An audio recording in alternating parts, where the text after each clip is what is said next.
नमस्कार। मैं वीके शास्त्री अपने चैनल के माध्यम से आप सभी दर्शकों का बहुत बहुत स्वागत करता हूं। 14 अप्रैल 2023 प्रातः 10:02 पर ग्रहों के राजाधिराज भगवान भुवन भास्कर सूर्यदेव राशि परिवर्तन करेंगे और अपने परम मित्र देवगुरु की राशि मीन राशि को छोड़कर अपनी उच्च की राशि मेष राशि में गोचर करेंगे। सूर्य का ये राशि परिवर्तन इस बार अत्यंत अद्भुत, विलक्षण और परिवर्तनकारी फल देने वाला होगा, सकारात्मक और नकारात्मक दोनों। क्योंकि इस बार सूर्य के साथ राहु का गोचर है और ग्रहण योग बन रहा है और इसके अलावा सूर्य पर शनि की तीसरी दृष्टि भी पड़ रही है। तो फिर क्या ऐसा होगा कि सूर्य उच्च होने के बावजूद अपना पूरा फल नहीं दे पाएंगे?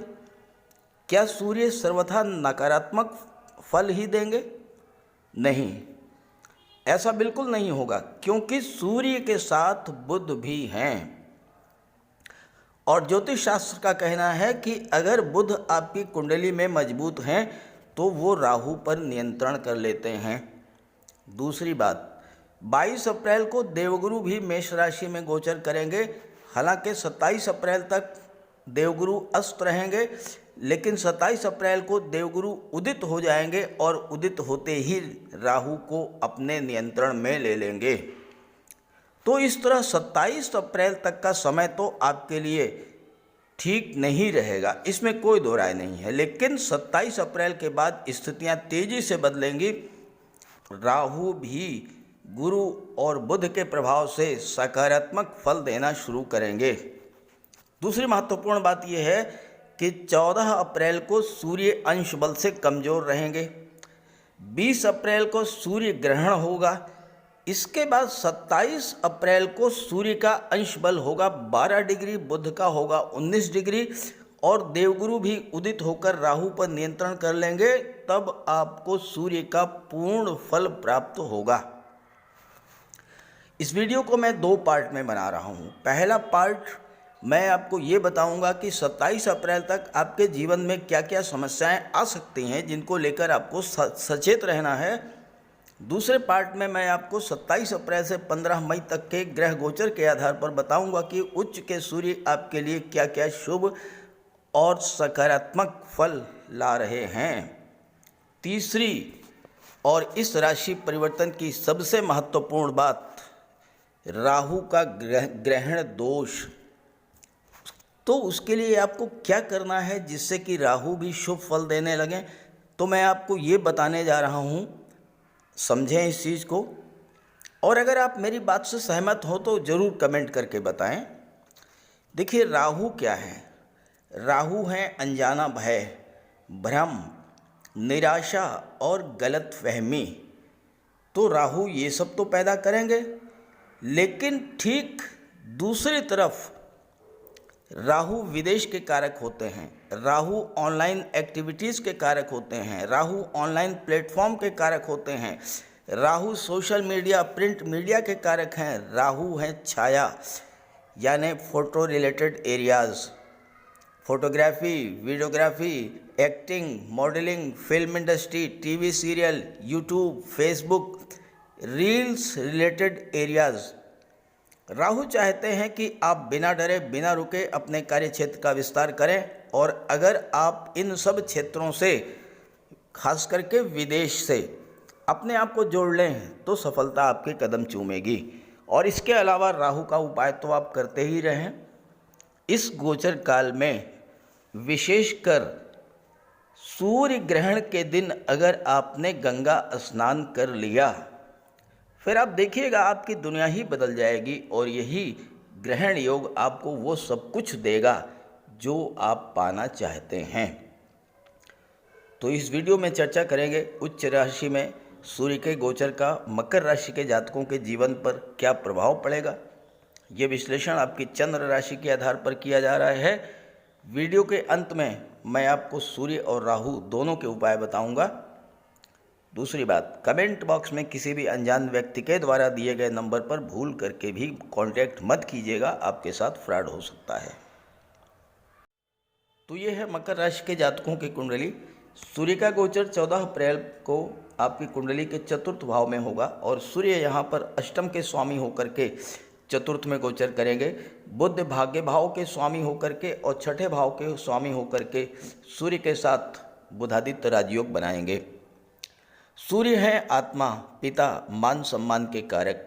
सूर्य शासन प्रशासन, राजनीति, विदेश सेवा और न्यायिक सेवा के कारक हैं। सूर्य जब बली होते हैं तो मान सम्मान, पद प्रतिष्ठा में वृद्धि करते हैं, चारों ओर से सफलता और लाभ देते हैं। और यही सूर्य जब कमज़ोर होते हैं तो मान सम्मान में कमी आती है, पिता से संबंध खराब होते हैं, हार्ट रिलेटेड प्रॉब्लम्स, नेत्र कष्ट, ये सब समस्याएं सूर्य पैदा करते हैं।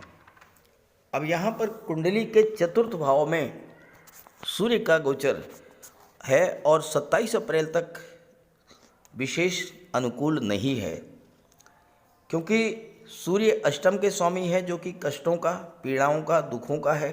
बुध छठे भाव के स्वामी है जो कि रोग, ऋण, शत्रु का है। तो ऐसे में माता के स्वास्थ्य में कमी देखने को मिल सकती है। परिवार में तनाव की स्थितियां बन सकती हैं। प्रॉपर्टी को लेकर कोई विवाद हो सकता है। पैतृक संपत्ति संबंधी विवाद बन सकता है। हालांकि मातृभूमि से दूरी भी बनेगी, लेकिन यहाँ पर राहु हैं जो विदेश के कारक हैं। तो अगर आप मातृभूमि छोड़कर विदेश जाते हैं तो आपकी भाग्योन्नति भी होगी। सूर्य अष्टम के स्वामी हैं तो 27 अप्रैल तक तो आपको मानसिक पीड़ा, आर्थिक समस्याएं, पैतृक संपत्ति को लेकर विवाद की स्थिति पैदा करेंगे। और अगर आप रिटायर्ड पर्सन हैं, हो सकता है आपके पेंशन फंड, ग्रेच्युटी को लेकर के भी समस्या पैदा हो। ससुराल पक्ष से संबंध खराब हो सकते हैं। कोई प्रॉपर्टी खरीदने का मन था तो 27 अप्रैल के बाद ही खरीदें। वाहन चलाते समय विशेष सावधानी बरतें। और जिन जातकों को हार्ट प्रॉब्लम है, हाई ब्लड प्रेशर के पेशेंट हैं, उन्हें विशेष सावधानी रखनी है। अचानक से कोई घटना घटित भी हो सकती है। लेकिन 27 अप्रैल के बाद स्थितियां बदल जाएंगी, क्योंकि देवगुरु राशि परिवर्तन करके 22 अप्रैल को चतुर्थ भाव में आ जाएंगे। और चतुर्थ भाव में देवगुरु महाबली होते हैं। चतुर्थ भाव में देवगुरु के बारे में कहा गया है कि किंग कुर्वन्ति सर्वग्रह यश केंद्रे बृहस्पति। जिस जातक की कुंडली के चौथे भाव में, केंद्र के भाव में देवगुरु का गोचर है, उस पर किसी भी ग्रह के कोई अशुभ प्रभाव नहीं पड़ता है। तो ना तो आप पर राहु का, ना ही केतु का, ना शनि का और ना ही मंगल का कोई प्रभाव पड़ेगा 27 अप्रैल के बाद, जब गुरु चतुर्थ भाव में आकर के उदित होंगे। यहाँ पर बुध भाग्य भाव के स्वामी हैं और दूसरा जो त्रिकोण है पंचम भाव, इसके स्वामी शुक्र हैं। बुध और शुक्र दोनों ही परम मित्र हैं।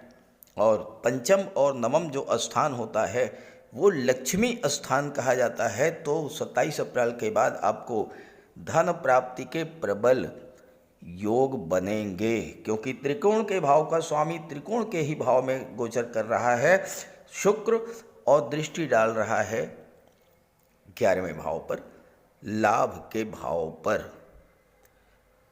चतुर्थ भाव भूमि भवन प्रॉपर्टी का होता है, भौतिक सुखों का होता है। तो 27 अप्रैल के बाद आपको भूमि भवन प्रॉपर्टी का लाभ मिल सकता है। भौतिक सुखों में वृद्धि होगी, माता के स्वास्थ्य में सुधार होगा। और बुध चूंकि भाग्य भाव के स्वामी हैं तो भाग्य का भी आपको सपोर्ट मिलेगा, और भाग्य के सपोर्ट से आपको बहुत कुछ प्राप्त होने जा रहा है। माता पिता का सहयोग और आशीर्वाद भी मिलेगा। चतुर्थ भाव पब्लिक का होता है, पब्लिक इमेज का होता है, पब्लिक रिलेशंस का होता है। और अगर आप राजनीति में हैं तो आपको उच्च पद का भी योग बनेगा। अगर आप शासन प्रशासन के में हैं तो उच्च पद, महत्वपूर्ण जिम्मेदारी मिल सकती है। चतुर्थ भाव में सूर्य के प्रभाव से शासन प्रशासन, राजनीति में उच्च पदस्थ अधिकारियों से आपके संबंध भी बहुत अच्छे होंगे। समाज में मान सम्मान बढ़ेगा। कोई प्रॉपर्टी आप बेचना चाहते थे, पैतृक विवाद को सुलझाने के लिए प्रॉपर्टी बेच करके सुलझाना चाहते थे, तो वो स्थिति बनेगी, आप प्रॉपर्टी बेच करके विवाद को सुलझा लेंगे। क्योंकि इस समय आप सूर्य और गुरु दोनों के प्रभाव से डोमिनेटिंग पोजीशन में होंगे। आप जो करना चाहेंगे उसे करने में आपको सफलता मिलेगी और आप अपने ज्ञान बुद्धि विवेक से हर समस्या को सुलझा लेंगे। हालांकि जैसा मैंने बताया कि मातृभूमि से दूरी बनेगी, लेकिन राहु हैं और राहु विदेश के कारक हैं, सूर्य के साथ हैं, तो आपके लिए विदेश जाने का प्रबल योग बनेगा। और अगर आप विदेश जाना चाहते हैं तो इस समय बहुत ही आपके लिए शुभ है। सूर्य बुध के प्रभाव से आपको किसी विदेशी कंपनी या किसी मल्टीनेशनल कंपनी में नौकरी भी मिल सकती है, कंप्यूटर कम्युनिकेशन या मैनेजमेंट के क्षेत्र में, क्योंकि देवगुरु विदेश भाव के स्वामी हैं और राहु विदेश के कारक हैं। आपके लग्न के स्वामी शनिदेव हैं और शनिदेव धन के भाव में बैठे हुए हैं। शनिदेव की तीसरी दृष्टि भी पड़ रही है। सबसे महत्वपूर्ण बात यह है कि शनि का गोचर राहु के नक्षत्र शतभिषा नक्षत्र में है और राहु पर ही शनि की दृष्टि पड़ रही है और राहु शनिवत कार्य करते हैं। तो भले ही आपके जीवन में 7.5 का अंतिम चरण चल रहा है, लेकिन यहाँ पर शनि धन भाव के लग्न के स्वामी होकर के, धन के भाव के स्वामी होकर धन भाव में गोचर कर रहे हैं, तो आपको धन लाभ भी कराएंगे, धन का संचय भी कराएंगे, प्रॉपर्टी या वाहन का लाभ भी प्राप्त होगा। और साथ ही साथ शनि निर्माण के कारक होते हैं, तो आप कोई कंस्ट्रक्शन भी कर सकते हैं, अपना भवन निर्माण कर सकते हैं, अपना मकान बनवा सकते हैं, मकान का विस्तारीकरण कर सकते हैं। ये सब कार्य आप इस गोचर काल में कर पाएंगे, लेकिन ये 27 अप्रैल के बाद ही होगा। सूर्य की दृष्टि दशम पर पड़ेगी। आइए शुरुआत करते हैं। सूर्य की दृष्टि कुंडली के दशम भाव पर पड़ेगी। दशम भाव में सूर्य दिग्बली होते हैं और दशम भाव से आपके जॉब, कैरियर और प्रोफेशन का विचार किया जाता है। सूर्य शासन प्रशासन, सरकारी नौकरी, पद प्रतिष्ठा के कारक होते हैं। यहाँ पर सूर्य के साथ बुध हैं। बुध छठे भाव के स्वामी हैं। छठा भाव होता है प्रतियोगिताओं का, कंपटीशंस का, नौकरी का, सर्विस सेक्टर का, और बुध भाग्य भाव के भी स्वामी हैं। 27 अप्रैल के बाद भाग्य के सपोर्ट से आपको प्रतियोगी परीक्षाओं में सफलता का भी योग बनेगा। दशम पर राहु की दृष्टि पड़ रही है, सूर्य की दृष्टि पड़ रही है, तो कार्यक्षेत्र में उन्नति होगी, कार्यक्षेत्र का विस्तार होगा और आपका स्टेटस ग्रो करेगा। सूर्य शासन प्रशासन, राजनीति के क्षेत्र में उच्च पद तो दिलाएंगे ही, मान सम्मान भी बढ़ेगा और धन की भी प्राप्ति होगी। सूर्य राजा हैं, आपकी नेतृत्व क्षमता में वृद्धि करेंगे और राजनीति में उच्च पद दिला देंगे। सूर्य बुध का जो बुधादित्य राजयोग है, उसकी दृष्टि जब दशम भाव पर पड़ेगी तो आपको व्यापार के क्षेत्र में भी और ख़ास करके विदेशी व्यापार के क्षेत्र में बहुत अच्छा लाभ प्राप्त होगा। ज्योतिष शास्त्र का कहना है कि दशम भाव में सूर्य राज दरबार का सुख प्रदान करते हैं, अर्थात शासन प्रशासन, राजनीति के क्षेत्र में उच्च स्तर की सफलता आपको दिला देते हैं। नई नौकरी, नए व्यवसाय को लेकर आपके मन की चिंताएं दूर होंगी और नई नौकरी और नए व्यापार के अवसर भी प्राप्त होगा। पिता का सहयोग मिलेगा, भाग्य का साथ मिलेगा और उनके सहयोग से, उनके आशीर्वाद से आप जीवन में आगे बढ़ेंगे। सूर्य आपके लिए उच्च प्रशासनिक सेवाओं, IAS, IPS, सिविल सर्विसेज में जाने का मार्ग प्रशस्त करेंगे। सूर्य बुध और गुरु के प्रभाव से, क्योंकि यहाँ पर 22 अप्रैल को गुरु भी आ जाएंगे, सूर्य बुध और गुरु के प्रभाव से आप अच्छे शिक्षक, काउंसलर, वकील, वक्ता, कवि बन सकते हैं। बैंकिंग, फाइनेंस या सोशल मीडिया के क्षेत्र में आपको सफलता मिलेगी। सूर्य यहाँ पर अष्टम के स्वामी होकर के दशम पर दृष्टि डाल रहे हैं और देवगुरु बृहस्पति तीसरे भाव के स्वामी हैं। तो ऐसे में आपको online platform, online media, marketing, tour and travel के क्षेत्र में भी सफलता मिल सकती है। हालांकि जैसा मैंने बताया कि सूर्य जो है 27 अप्रैल तक तो आपके लिए ज़्यादा अच्छा नहीं रहेंगे, तो उस समय आप सूर्य का उपाय कीजिएगा। और साथ ही साथ बुध राहु का उपाय अवश्य कीजिएगा, क्योंकि इस समय अगर आपने राहु को मैनेज कर लिया जैसा मैंने शुरू में बताया, तो ये सूर्य का गोचर आपके लिए बहुत ही शुभ फल देने वाला होगा। तो बात करते हैं उपायों पर। राहु का कोई अशुभ प्रभाव आप पर न पड़े, इसलिए राहु का उपाय जरूर करें। राहु का सबसे बढ़िया उपाय है मोर पंख। देखिए, राहु को सर्प का स्वरूप माना गया है और मोर सर्प को खा जाता है, तो जहाँ पर मोर पंख रहता है वहाँ पर राहु का प्रवेश नहीं होता है। अपने घर के मेन डोर पर, बेडरूम में, ड्राइंग रूम में, स्टडी रूम में एक एक मोर पंख लगा दें। एक मोर पंख अपने तकिए के नीचे रखें।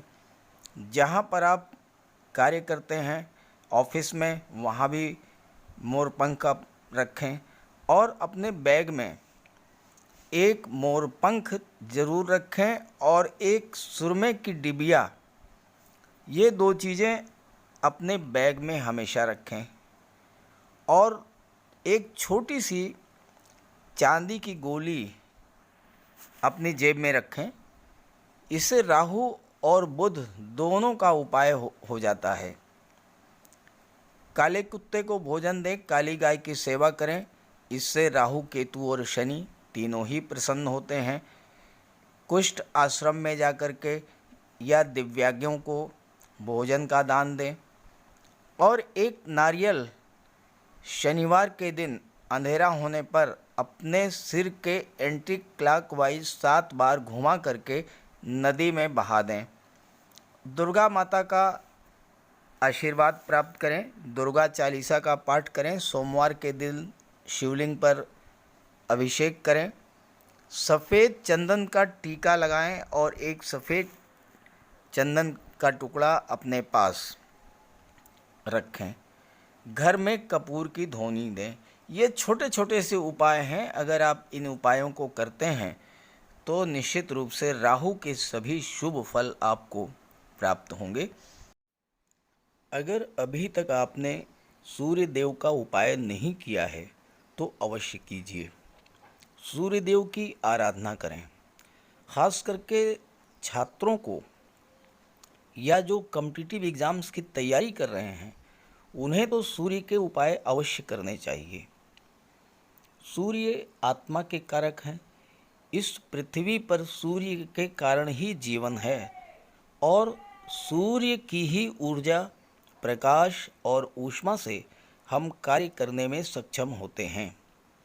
सूर्यदेव की आराधना करेंगे, आत्मा को बल मिलेगा, आत्मविश्वास में वृद्धि होगी, कार्य करने की ऊर्जा प्राप्त होगी, जीवन में रोशनी आएगी, भाग्य चमक जाएगा और फिर आप सफलता की सीढ़ियां चढ़ते चले जाएंगे। तो प्रातःकाल स्नान करते समय जल में लाल पुष्प या केसर डाल करके स्नान कीजिए। इसके बाद सूर्योदय से 1 घंटे के भीतर सूर्य देव को अर्घ्य दीजिए। तांबे के लोटे में जल, अक्षत, लाल पुष्प, रोली, लाल चंदन ये डाल करके सूर्य देव को अर्घ्य दीजिए। ध्यान रखें कि सूर्य देव को अर्घ्य 3 बार में देना है। 1 लोटे जल को आपको 3 बार में अर्घ्य देना है। और साथ ही साथ इस बात का ध्यान रखना है कि जो जल है वो आपके पैरों पर ना गिरे। इसके बाद गायत्री मंत्र का जाप करें।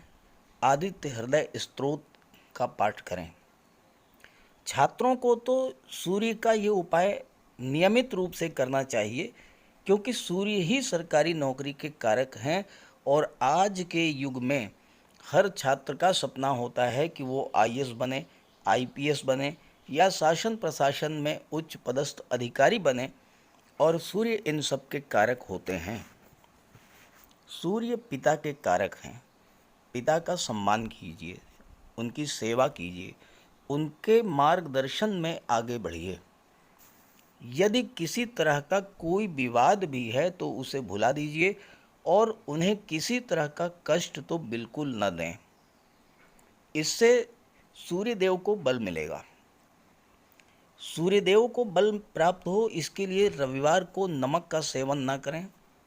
दलिया, दूध, दही, गुड़, गेहूं की रोटी, इन सब का प्रयोग करें। रविवार के दिन सूर्यदेव को अर्घ्य देने के बाद एक तांबे की अंगूठी या तांबे का छल्ला ये धारण करें और जितनी आपकी क्षमता या सामर्थ्य हो यथाशक्ति लाल वस्त्र, गुड़, गेहूं, मसूर की दाल या तांबे का दान करें। गौ माता की सेवा करें, उन्हें रोटी दें, चींटियों को चीनी दें, मछलियों को आटे की गोली खिलाएं।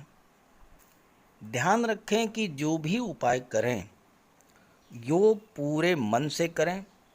उपाय करते समय सूर्यदेव का ध्यान करें और साथ ही साथ अहंकार और क्रोध इनसे दूर रहें। आप ये उपाय करके देखिए, जीवन में इतना बड़ा परिवर्तन आएगा कि आप कल्पना नहीं कर सकते। तो मेरी बात से सहमत हों तो उपाय शुरू कर दीजिए और वीडियो अच्छा लगा हो तो अपने साथियों को, मित्रों को भी ज़रूर शेयर कर दीजिएगा। नमस्कार।